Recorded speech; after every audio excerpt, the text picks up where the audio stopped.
Shalom jemaat Tuhan yang terkasih, khusus di TPI Benowo. Kembali lagi dalam ibadah kita pada malam hari ini. Mari sebelum kita mendengarkan kebenaran firman Tuhan, kita mau mengangkat satu pujian yang kiranya boleh menguatkan kita di tengah masa-masa yang sulit hari-hari ini. Sekalipun aku dalam lembah yang kelam, kita percaya bersama-sama bahwa Tuhan akan senantiasa beserta dengan kita. Kita angkat pujian ini sama-sama. Sekalipun aku dalam lembah gelap, ku tak takut sebab Kau besertaku. Sekalipun badai topan datang menerpa, ku tak gentar sebab Kau di sisiku. Aku percaya berkat-Mu atasku melimpah, kebajikan kemurahan selalu mengikutiku. Ku puji, ku sembah Kau Tuhan. Sekali lagi kita naikkan pujian ini dengan kesungguhan hati kita. Sekalipun aku dalam lembah gelap, ku tak takut sebab Kau besertaku. Sekalipun badai topan datang menerpa, ku tak gentar sebab Kau di sisiku. Aku percaya berkat-Mu atasku melimpah, kebajikan kemurahan selalu mengikutiku. Ku puji, ku sembah Kau Tuhan. Sekali lagi katakan, aku percaya. Aku percaya berkat-Mu atasku melimpah, kebajikan kemurahan selalu mengikutiku. Ku puji, ku sembah Kau Tuhan. Ku puji, ku sembah. Ku puji, ku sembah Kau Tuhan. Ku puji, ku sembah Kau Tuhan. Mari Bapak Ibu, kita bersatu dalam doa. Kami bersyukur ya Tuhan untuk hari-hari ini di mana Tuhan selalu menyertai kami melewati masa-masa yang sulit dalam kehidupan kami. Kami bersyukur ya Tuhan akan penyertaan Tuhan sehingga pada malam hari ini kami boleh bersama-sama kembali ya Tuhan untuk boleh beribadah, bersekutu, dan juga mendengarkan kebenaran firman Tuhan. Berkati jemaat yang ada di TPI Benowo ya Tuhan, dimanapun mereka berada, dimanapun mereka beribadah pada malam hari ini, biar kiranya berkat Tuhan senantiasa ada menyertai jemaat-Mu ya Tuhan. Berkati juga pemberitaan firman Tuhan pada malam hari ini, kiranya boleh menjadi berkat bagi kami semuanya. Urapi hamba-Mu ya Tuhan, biar kiranya kebenaran firman-Mu sekali lagi boleh menjadi berkat atas setiap kami. Terima kasih Bapa, kami bersyukur dan kami menyerahkan pemberitaan firman Tuhan ke dalam tangan-Mu. Demi Kristus Yesus Tuhan kami berdoa, haleluya, amin. Shalom Bapak Ibu sekalian, jemaat di TPI Benowo, selamat malam ya. Kembali kita beribadah pada minggu ini.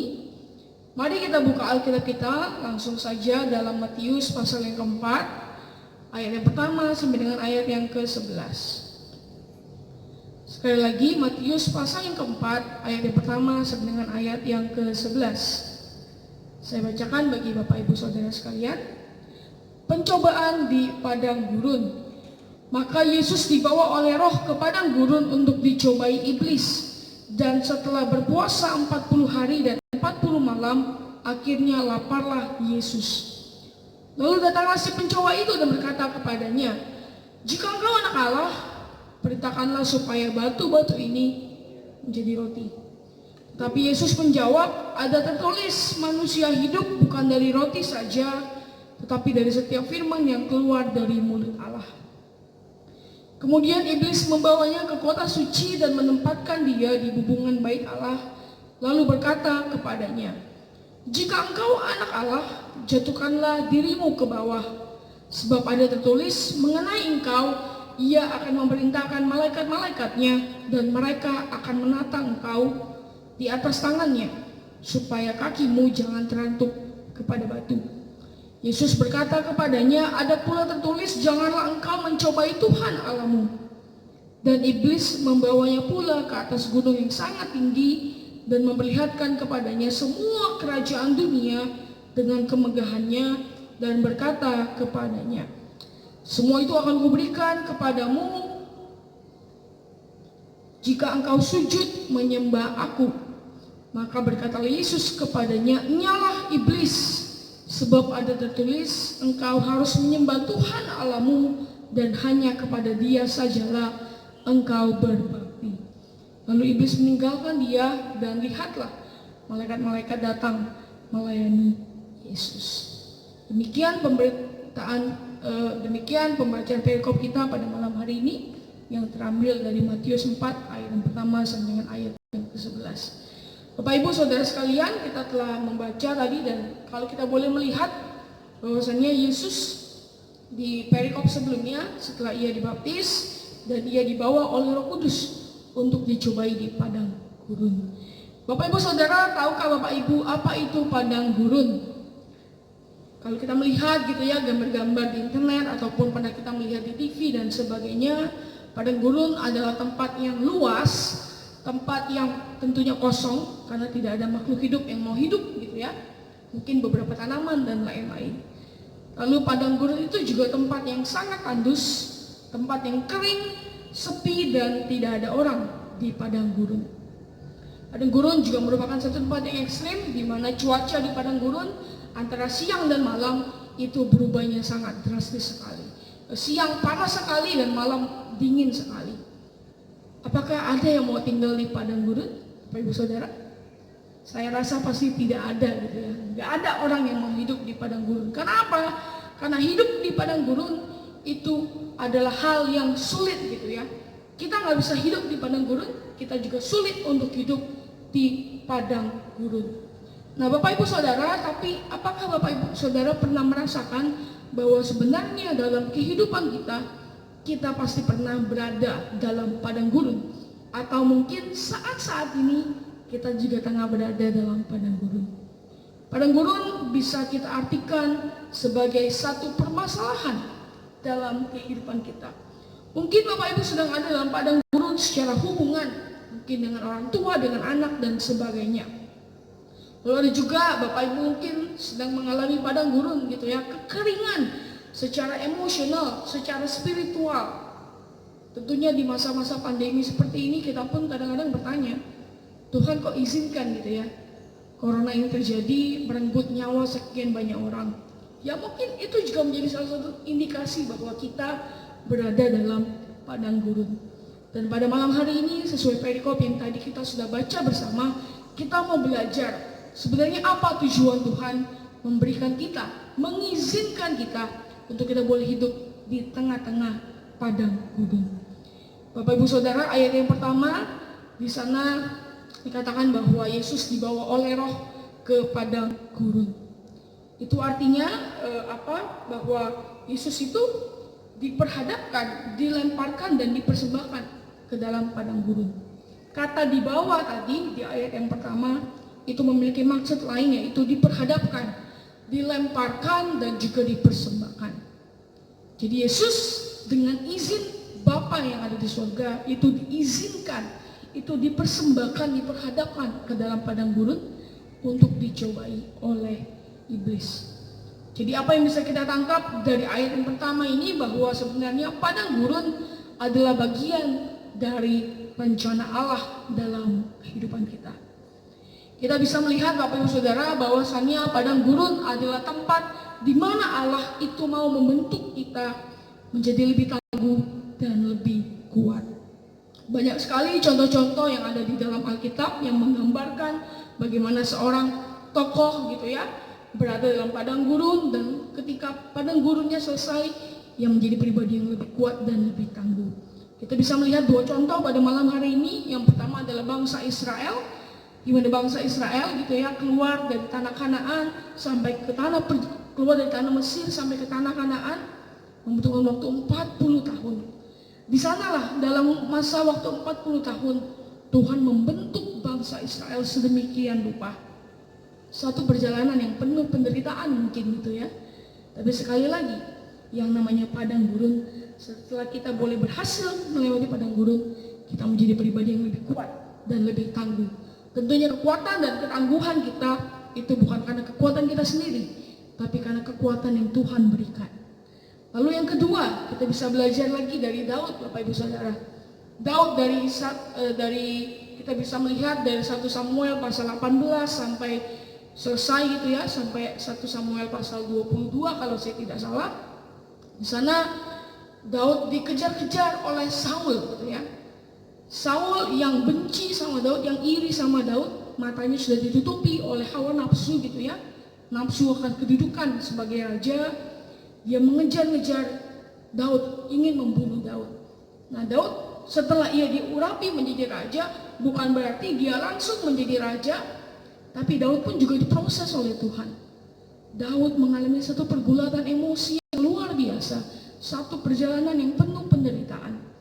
Tapi kita lihat, melalui padang gurun yang Tuhan izinkan terjadi dalam kehidupan Daud, Daud menjadi raja yang berkenan di mata Tuhan.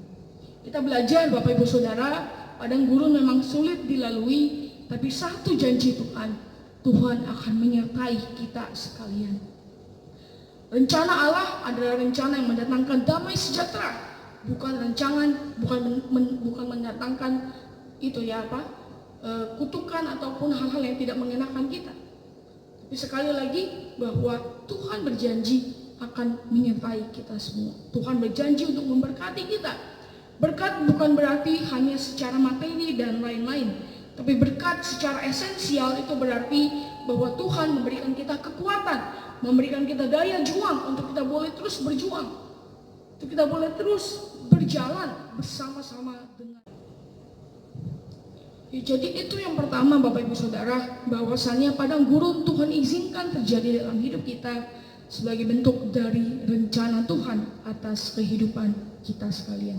Lalu yang kedua, kita boleh belajar bersama-sama pada malam hari ini bahwasannya Tuhan mengizinkan padang gurun terjadi dalam hidup kita untuk kita boleh tunduk akan kehendak Tuhan dalam hidup kita.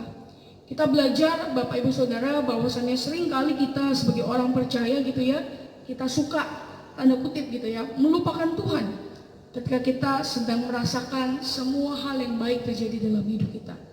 Kalau hal yang buruk itu yang baru ya, langsung sujud minta ampun sama Tuhan. Nah Bapak Ibu Saudara, bahwasannya padang gurun itu Tuhan izinkan terjadi dalam hidup kita untuk kita boleh benar-benar percaya akan kuasa dan kedaulatan Tuhan dalam kehidupan kita. Di sini Yesus pun ikut tunduk kepada kehendak Bapa di surga. Saya percaya Yesus pun sanggup gitu ya untuk mengubah batu menjadi roti, untuk terjun dari hubungan bait Allah sampai ke bawah tanpa terluka sama sekali. Lalu pencobaan yang ketiga gitu ya, iblis sebenarnya ngeyel gitu. Semua yang ada di dunia adalah punya Tuhan. Ya, iblis sosokan gitu. Tapi sekali lagi Yesus pun mau tunduk kepada otoritas Tuhan. Yesus yang adalah Tuhan itu sendiri belajar gitu ya untuk taat kepada Bapanya di surga. Pada saat itu Yesus bukan berarti tidak bisa. Yesus bisa. Tapi Yesus mau tunduk kepada otoritas Bapa. Yesus memposisikan posisinya sebagai anak yang mau taat sama kehendak Bapa, mau tunduk akan bagian, mau tunduk akan kehendak yang ingin Tuhan sampaikan dalam kehidupannya. Kita belajar Bapak Ibu bahwasannya sekali lagi kita mau belajar tunduk akan setiap permasalahan yang ada dalam kehidupan kita. Ke hari Jumat kemarin saya melihat live Instagram gitu ya, salah satu dosen saya waktu saya masih kuliah di Sati. Ada satu topik yang menarik yang dibahas, bahwasannya bagaimana apakah Allah masih mengendalikan kehidupan kita melalui keberadaan virus corona gitu ya. Dan di akhir perbincangan itu ada dua kesimpulan yang cukup bagus gitu ya, bahwasannya cuma ada dua hal: bagaimana respon kita terhadap penderitaan, bagaimana respon kita terhadap segala sesuatu yang buruk yang terjadi dalam hidup kita. Yang pertama, respon manusia itu tidak percaya dan tidak mau tunduk sama Tuhan, tidak percaya akan kuasa Tuhan, tidak percaya akan apapun yang Tuhan rancangkan dalam kehidupannya. Tapi yang kedua adalah ketundukan, submission, bagaimana kita mau tunduk sama kehendak Tuhan. Kita percaya bahwa Tuhan itu berdaulat atas setiap apapun yang Ia kerjakan. Jadi Bapak Ibu Saudara, kita melihat di sini bagaimana padang gurun Tuhan izinkan terjadi dalam hidup kita untuk kita boleh bersama-sama tunduk, mengakui, menyerahkan hidup kita sepenuhnya sama Tuhan. Biar Tuhan yang berdaulat atas kehidupan kita. Lalu Bapak Ibu, yang terakhir, mengapa padang gurun Tuhan izinkan terjadi dalam hidup kita? Bahwasannya hidup ketika kita sedang berada dalam padang gurun, sekalipun kita sedang berada dalam padang gurun, Tuhan akan tetap menyertai kita. Kita bisa melihat di ayat yang 11 gitu ya, ketika iblis mencobai Yesus lalu dia gagal, datanglah malaikat Tuhan melayani Tuhan Yesus gitu ya. Dan apa yang bisa kita tangkap dari ayat yang ke-11 ini? Kita percaya bahwasannya Yesus itu dilayani oleh para malaikat. Itu juga berarti Yesus, bahwa Tuhan memberikan janjinya, menyatakan janjinya akan kehidupan kita semua. Bagaimana janji penyertaan Tuhan nyatakan gitu ya Bapak Ibu ya. Jadi kita belajar bersama-sama bahwa Allah mengutus malaikatnya untuk menyertai kita sekalian. Kita percaya bahwa sekalipun kita berada dalam padang gurun, belajar untuk percaya Tuhan akan senantiasa ada di sisi kita, menyertai kita sekalian. Belajar dari Daniel Bapak Ibu ya, Daniel yang ada di gua singa tidak terluka apa-apa karena malaikat Tuhan menjagai Daniel, melindungi Daniel. Jadi jangan pernah merasa sendirian ketika kita berada dalam permasalahan, dalam pergumulan, tapi percaya bahwa Tuhan akan menyertai kita, berada di sisi kita untuk menolong dan melindungi kita semua. Satu ayat terakhir yang boleh menjadi berkat bagi kita semua, Yesaya 41 ayat yang ke-10. Janganlah takut sebab aku menyertai engkau, janganlah bimbang sebab aku ini Allahmu. Aku akan meneguhkan, bahkan akan menolong engkau. Aku akan memegang engkau dengan tangan kananku yang membawa kemenangan. Bapak Ibu Saudara, jangan cepat menyerah ketika kita sedang berada dalam pencobaan atau padang gurun yang Tuhan izinkan terjadi dalam hidup kita. Tapi rasakanlah dan percaya bahwa Tuhan akan senantiasa membawa kemenangan atas setiap permasalahan kita semua. Jadi kiranya firman Tuhan pada malam hari ini boleh meneguhkan kita untuk boleh senantiasa kuat di dalam Tuhan, terutama di masa-masa pandemi seperti ini ya. Dan besok mulai berlaku PSBB di kota Surabaya. Kita mau sama-sama tunduk akan kuasa Tuhan, tunduk akan kedaulatan Tuhan.